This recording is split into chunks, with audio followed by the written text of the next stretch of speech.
Shalom, jumpa kembali sahabat terkasih dalam Tuhan Yesus Kristus. Salam damai, salam sejahtera untuk kita semua.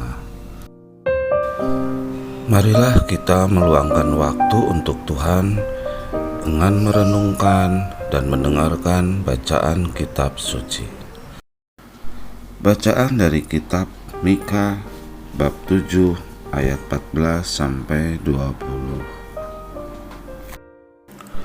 Doa minta tindakan dan belas kasihan Allah.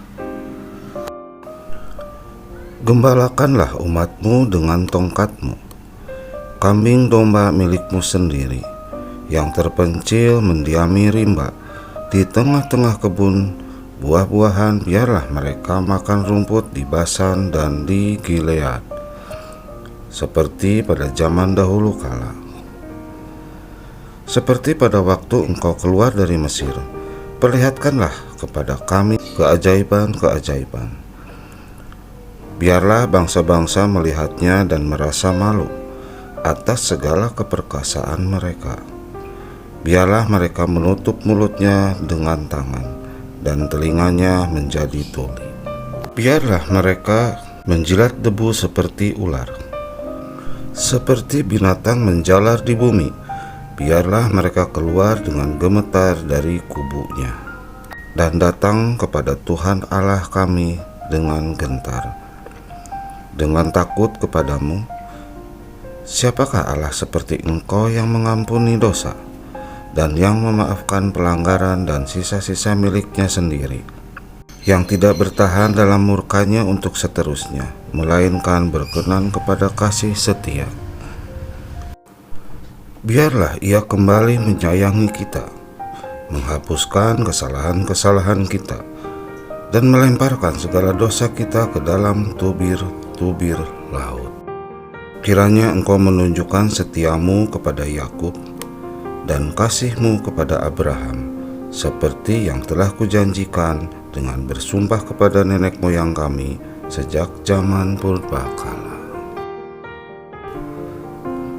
Demikianlah sabda Tuhan. Terpujilah Kristus.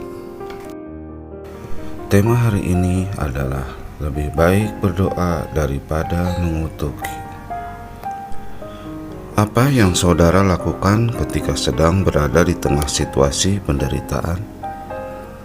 Kecenderungan kita adalah menyalahkan keadaan dan mencari kambing hitam.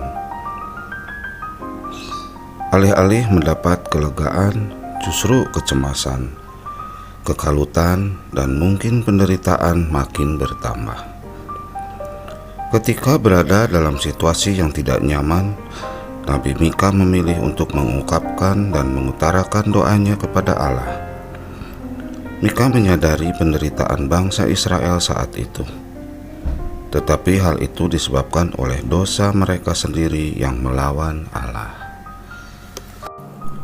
Namun demikian, Nabi Mika adalah nabi yang penuh tanggung jawab dan bijaksana. Dia menyadari bahwa tugas seorang nabi Allah bukan hanya menyampaikan berita penghukuman yang Allah lakukan atas bangsa Israel, tetapi juga menggambarkan pemulihan yang akan dilakukan Allah.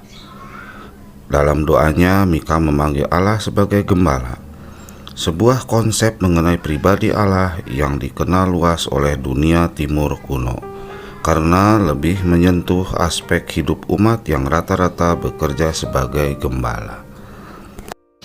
Mika menyebut Allah sebagai gembala karena ia tahu dalam situasi penuh derita, Allah akan tetap memelihara dan melindungi umatnya. Bahkan ketika Allah memberi hukuman kepada umatnya, Ia tidak melupakan mereka dan membiarkan mereka terus terpuruk. Sebagai gembala, Allah adalah pemelihara yang berkatnya tidak terbatas. Mika mengerti benar sifat Allah. Karenanya, ia berdoa kepada Allah dengan memohon agar Allah mau melihat dan tergerak hatinya karena penderitaan umatnya. Bacaan Alkitab hari ini menolong kita untuk mengingat beberapa hal. Pertama, kita tidak boleh putus asa. mengutuk keadaan dan mencari kambing hitam atas terjadinya penderitaan. Berusahalah melakukan perubahan dan menghidupkan pengharapan seperti yang dilakukan Mika. Hal kedua, dalam doa, yakinlah dan percaya bahwa Allah mampu melakukan perbuatan ajaib, sebagaimana yang diyakini oleh Nabi Mika dalam doanya kepada Allah. Demikianlah sabda Tuhan. Terpujilah Kristus. Terima kasih sahabat terkasih dalam Tuhan Yesus Kristus telah mendengarkan firman Allah. Semoga kita diberkati oleh Bapa, Putra, dan Roh Kudus. Amin.